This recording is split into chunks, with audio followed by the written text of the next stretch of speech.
Wanted gangster Lakhbir Singh Sandhu उर्फ लांडा से जुड़ी हुई यह खबर सामने आ रही है। लांडा का एक ऑडियो अब सामने आया है जिसमें वो पंजाब के कारोबारी से पैसे की मांग करता हुआ सुनाई दे रहा है और पैसे ना देने पर उसे जान से मारने की धमकी भी देते हुए लांडा सुनाई दिया। सुनिए।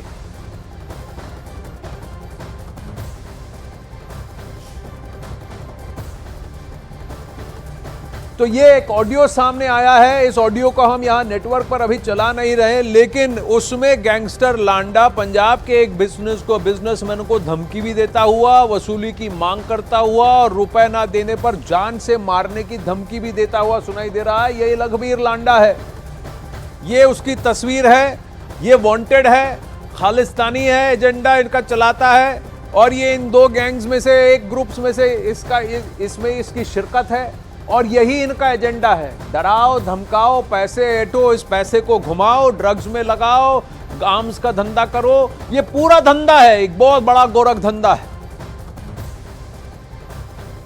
और इसीलिए फॉरेन मिनिस्टर जयशंकर ने, विदेश मंत्री जयशंकर जी ने यूएनजीए में भी कहा था कि ये एक धंधा है, ये बिजनेस चला रहे हैं, कारोबार चला रहे हैं और इसी तरफ इशारा है इनका।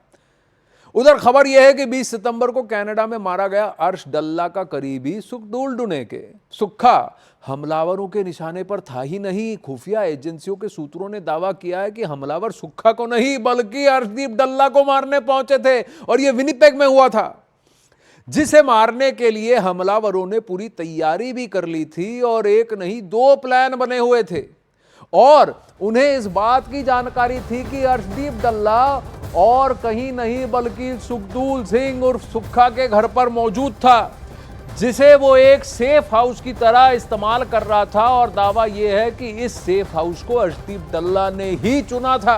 सूत्रों के मुताबिक सुक्खा के फ्लैट में कौन कौन मौजूद हैं इस बात की पूरी जानकारी हमलावरों के पास थी, लेकिन सुक्खा के घर पर हमला होने से ठीक पहले अर्शदीप डल्ला वहां से निकल गया था। इसी वजह से वो बच गया, सुक्खा मर गया।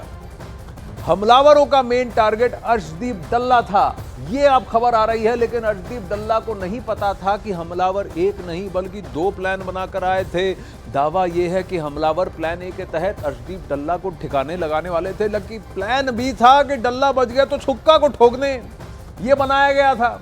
और अब हमलावरों को सुक्खा के यहां अर्श डल्ला नहीं मिला तो उन्होंने फौरन प्लान बी को अंजाम दे दिया और जैसा कि प्लान बी सुक्खा के लिए बनाया गया था, हमलावरों ने उसकी हत्या कर दी थी। तो ये खबर है। तो ये दोनों एक साथ कैनेडियन सॉइल पे क्या कर रहे हैं, ये बहुत बड़ा प्रश्न है। बड़ी खबर एक और आ रही है पंजाब के अमृतसर से, जहां भारत पाकिस्तान सीमा के पास बीएसएफ ने 1.5 किलो से ज्यादा ड्रग्स बरामद किए हैं। जानकारी के मुताबिक बीएसएफ के जवानों ने बॉर्डर के पास कुछ गिरने की आवाज सुनी, जिसके बाद उन्होंने वहां तलाशी अभियान शुरू कर दिया। इस दौरान उन्होंने झाड़ियों से 3 पैकेट बरामद किए जिनमें ड्रग्स भरे हुए थे।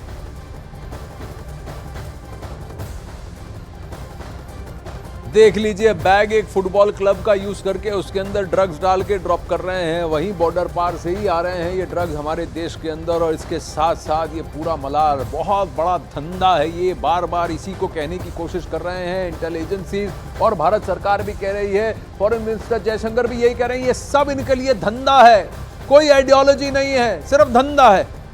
पंजाब में ड्रग्स पकड़ा जाना कोई नई बात नहीं है, लेकिन इसकी जड़ें बहुत गहरी हैं। दोस्तों, आपको बता दें कि इसका नेटवर्क बहुत बड़ा है।